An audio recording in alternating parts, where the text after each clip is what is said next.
going on, you guys? It's your man James, aka JP, back again with some more Arcade1Up news and updates, and I'm filming this video from work, hence the weird background. I'm gonna try and see if I can put like some sort of interesting background behind me, but it's the only free time I have for the next couple of days because I am working both jobs. But anyways, I had this video planned since over the weekend. I thought of the idea for the video, I already made the thumbnail, and I just kind of wanted to make the video addressing Arcade1Up's lack of communication. But I knew that Travis was going to be on Moat's live stream last night, so I decided to wait. I decided to sit back and see if Travis had any sort of inside information since he was supposed to be part of the Arcade1 update show, and I just wanted to see if there was any insight he could give, any redeeming qualities, I guess, for Arcade1Up, some sort of explanation as to why the show was canceled. So I sat back and wait, and oh boy, did this situation just get worse. I mean, what are you doing, Arcade1Up? This is just really ridiculous. I mean, first we have the whole debacle with Glenn. We all know that. I made a video about it. We don't really need to keep beating the dead horse on that one. But now this is kind of strike two with Arcade1Up. It's kind of like strike 2 and 3 almost, because it's like a 2-for-1. So not only did Arcade1Up plan a live stream, then cancel the live stream, and then not tell anybody that they were going to cancel the live stream. So then you had awkward situations like myself where I had my live stream ready to go. I rushed home from work, I did my live stream, only to do a live stream with no information from Arcade1Up. And then it was just me talking to you guys, hanging out, which was fun, but still kind of defeated the purpose of doing the whole live stream. And Travis, who was supposed to be part of that Arcade1 update show, he went in detail. He went in detail on Moat's live stream last night. They talked for like an hour and a half, so I'm not going to remember everything. There's a lot of information to cover, but I will leave the link for their interview down in the comment below, as well as on the screen at the end of this video. But he basically said that Arcade1Up pulled out from him at the last second. Like, he was ready 2 hours to go prior to the show. He was ready to go, getting everything set up, this, that, and the third. And then Arcade1Up just decided at the last minute that they were going to cancel, just on him, with not really any sort of advance notice, essentially, right? And not only did that happen, but I want to talk to Travis directly. Travis, you don't know me, but hi, I'm James from the Toy Room, and I'm the one that Moat was referring to yesterday that had to play and suck at Marvel vs. Capcom 1 online for 20 minutes in his stream. That was me, I will admit it. It sucks. It sucks what happened, that you had to kind of become the poster child for Arcade1Up canceling their live stream. And I think that was for a couple of reasons.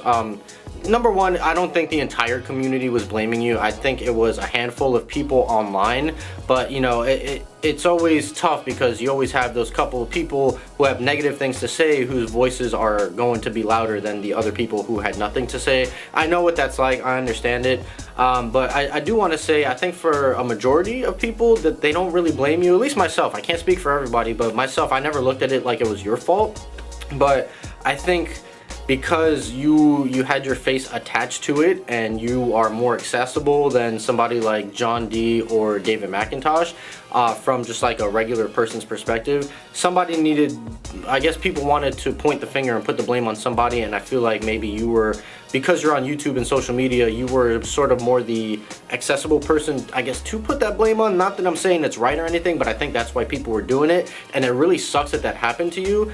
And you know, it sucks that just because Arcade1Up couldn't give like a notification, a tweet, or something just to say, hey, we're canceling the stream, that in turn led to a snowball effect that basically affected you directly, and that really sucks. And I don't understand why it's so hard for Arcade1Up to just communicate. And the irony behind everything is that Arcade1Up was going to do the Arcade1 update show as a way to show the fans and show the community that going forward they're doing this initiative to try and communicate better.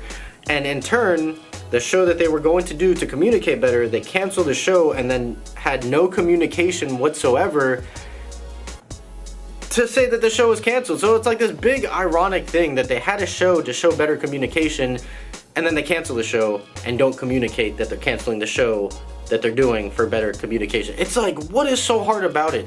And I know maybe some people, like whoever it might have been, John D or David McIntosh, maybe they were tied up with other things, but you have easily hundreds of people, maybe, I don't know, but you definitely have a handful of people, at least 10, that work for the company. Somebody could have sent out a tweet, a YouTube community post, a Facebook group post, something. You could have put out something.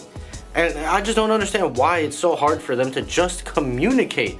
Instead, you sit back and say nothing, and it just makes situations 100 times worse. It's like, and this isn't new, they've been doing this since 2018, but I don't understand why it's so hard. Like, if I'm canceling myself, if I have to cancel a live stream or anything for any reason, I'm just gonna put out a quick community post tab or send out, on Instagram a story or whatever, and just say, hey, listen, something came up, blah blah blah. It literally takes all of 5 seconds to put out that sort of statement. But I don't understand why it's so hard for them to communicate, and it's so frustrating because we want to root for them, but it's like they keep letting us down as fans, as a community, with all the stuff they're doing. It's like the way that they treated Glenn, and when we found out about that, that was kind of like the first thing, and now like still the continuation of no communicating and more unfulfilled promises. And I get it, things come up, situations happen that take more importance over the stream, but again, just communication is all we ask for. So many more people would have been just so much more understanding if they would just communicate. And Travis, I said in my live stream, I don't know you personally. I never heard of you prior to the Arcade1Up update show, and that wasn't like a slight to you in any way. I just have never heard of you, same way you probably have never heard of me. And I was rooting for you. I felt like you were going to be doing a good job, but after watching Moat's live stream, I gained so much more respect for you. And again, I don't even know you personally, but just the fact that you're doing this whole thing with Arcade1Up and you're not even getting paid for it, and you're just doing it out of not necessarily like the kindness of your own heart, but just the fact that you're so passionate for the Arcade1Up products and for the community of people, and you are fans just as we are, and you want to get the questions that we all want to know, and you're doing it without getting paid, and you're just doing it because you genuinely are passionate about this stuff. I really appreciate that from you, and I gained a lot of respect from you by watching you talk for an hour and a half on Moat's live stream. And it really sucks, and I just want to apologize on behalf of the community, even though it wasn't myself, but I just want to apologize for everybody who was kind of using you as a poster child, kind of going at you online and kind of putting you as the person to blame for Arcade1Up not communicating and for canceling and whatever other issues that people may have been calling you out unnecessarily online for. It really sucks, and I really do hope that it gets better, and I hope that people watch Moat's stream and just kind of get a better understanding of the situation and see that how Arcade1Up essentially left you out to dry. They canceled the stream, they pulled it out from under you, and now you're standing there ready to go, and they disappear, they don't say anything, you suggest that they say something, they still don't say anything, then that leaves you in this awkward spot where people are now looking at you because I guess that's the easy thing to do. You're the new person on the block and they need somebody to blame, and man, this whole situation is just so unfortunate. Arcade1Up, we just want you to communicate. It is as simple as that.